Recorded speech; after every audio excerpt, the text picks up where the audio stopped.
Ever feel like your finances are just running the show and you're just along for the ride? Well, today we're going to change that. We're cutting right through all the noise to give you a clear, simple framework for finally mastering your money. We'll cover everything from the practical steps to, maybe more importantly, how to win the mental game. So here's what we've got lined up. We're going to start by talking about something called the financial ostrich effect. Trust me, you'll probably relate. Then we'll get into a solid 6-month blueprint for a total financial turnaround. After that, we'll dive into the psychology of saving, look at the real numbers behind investing, and find out why our own brains can be our worst enemy with money. And stick around, because at the end, I'm going to show you an incredible expert guide that costs less than a cup of coffee. All right, first things first. Before we can build anything, we have to talk about the elephant in the room, or in this case, the ostrich in the room. This is really where the entire journey to getting control of your money begins. Let's be real for a second. Have you ever had that moment you know you should check your bank balance, but you feel this little knot of anxiety in your stomach, and you think, nah, I'll just check it later? If you've ever done that, you are definitely not alone. It's a super common feeling. And believe it or not, this little habit has a name. Financial expert Nisha Shah calls it the ostrich effect. It's basically our brain's way of trying to protect us from stress by, sticking our head in the sand. So, the absolute first step to taking back control is just to look. You have to face the numbers, because that's where all the power is. Okay, so once we pulled our heads out of the sand, what's next? You can't just wish for things to get better. You need a plan. And lucky for us, Nisha Shah has laid out this super clear 6-month action plan to completely transform your financial life. And here it is, the entire roadmap, all in one place. It takes you all the way from just facing the numbers to putting your success on autopilot. And notice, this isn't about some get-rich-quick scheme. It's about taking the money you already have and making it work for you, one simple step at a time. So let's break this down. Month 1 is all about clarity. You got to figure out those 4 core numbers: what you make, what you have to spend, what you're saving for your future self, and what's left for fun. Then, in month 2, you build a buffer. Think about this. An emergency fund isn't about restriction. It's about buying yourself freedom and peace of mind. Now we're talking. In month 3, it is time to go on offense. High-interest debt? That's a hole in your financial boat. Anything over 8% is a leak you need to plug first. Then, by month 4, you switch from playing defense to playing offense. You start growing your money. And the advice is so simple. Take the free money from your job's match, use tax-friendly accounts, and just buy simple broad market index funds. Easy. All right, the home stretch, months 5 and 6, are about kicking things into high gear. Boosting your income, even just a little bit, can make a huge difference. But the real secret weapon here, it's automation. Seriously. True financial freedom isn't about having superhuman discipline. It's about building systems where you succeed automatically, without even thinking about it.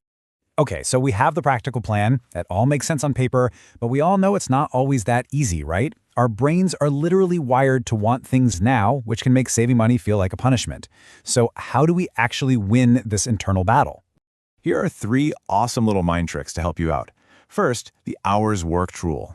Instead of seeing a price tag, you see the hours of your life you'd have to trade for it. It changes everything. Then there's the invisible rule, which gets right at that social pressure. And finally, the 48-hour rule. It's your secret weapon against impulse buys. These aren't about saying no to everything. They're about spending consciously.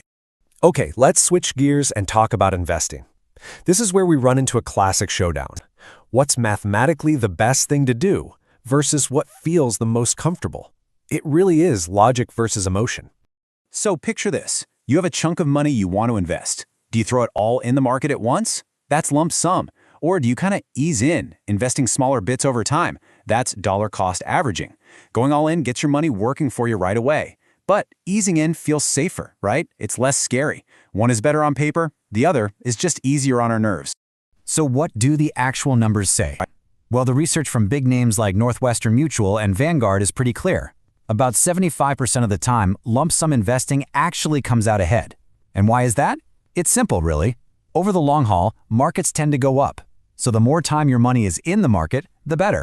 And this right here, this quote says it all. This is one of the golden rules of investing. Trying to perfectly time the market, to buy at the absolute bottom and sell at the top, it's a fool's errand. The real winner is just getting your money in there and giving it as much time as possible to grow. But here's the tricky part. Even if you know all the right steps, you have the perfect plan, there's a hidden enemy that can mess everything up. And that enemy is your own brain. Let's look at the invisible forces that can secretly sabotage our best intentions. Whoa, okay, now don't worry. You do not need to read every single word on these charts. They come from deep academic research, and the whole point is just to show you how complex this stuff is. Our brains are filled with these mental shortcuts. They're called cognitive biases. And the problem is, when it comes to money, these shortcuts often lead us in the completely wrong direction. So, how in the world do we fight back against our own psychology? Well, that same research gives us a really clear answer. See that green line on the chart? That represents people with higher financial literacy. The more you know about money, the less power these biases have over you. Financial literacy is the ultimate weapon. It's your shield. Okay, so we've established it. To protect ourselves from making these expensive mental mistakes, we need to build up our financial literacy. So the obvious question is, what's the most effective, most accessible way to actually do that? And that brings us to this incredible tool. It's an ebook called Investing Engine Part 2, and it's by Professor Anant Singh. It is designed specifically to give you that deeper level of financial knowledge that acts as a defense against all those biases we were just talking about. And look, this isn't just the basic 101 stuff. This guide takes you way deeper. We're talking advanced diversification, how to actually understand bonds, alternative investments, geopolitical factors. This is the exact kind of knowledge that helps you go from being a reactive investor to a proactive one who's always in control. And this is the part that's just kind of amazing. The price for this entire guide, written by a professor of finance, economics, and entrepreneurship, is just $2. It is an unbelievably small investment for the kind of knowledge that can protect and grow your money for a lifetime. So, I'll just leave you with this one thought. We spend so much time talking about investing in stocks and funds, but what about investing in the one thing that controls every single one of your financial decisions? Your own brain. What could possibly be a better investment than that?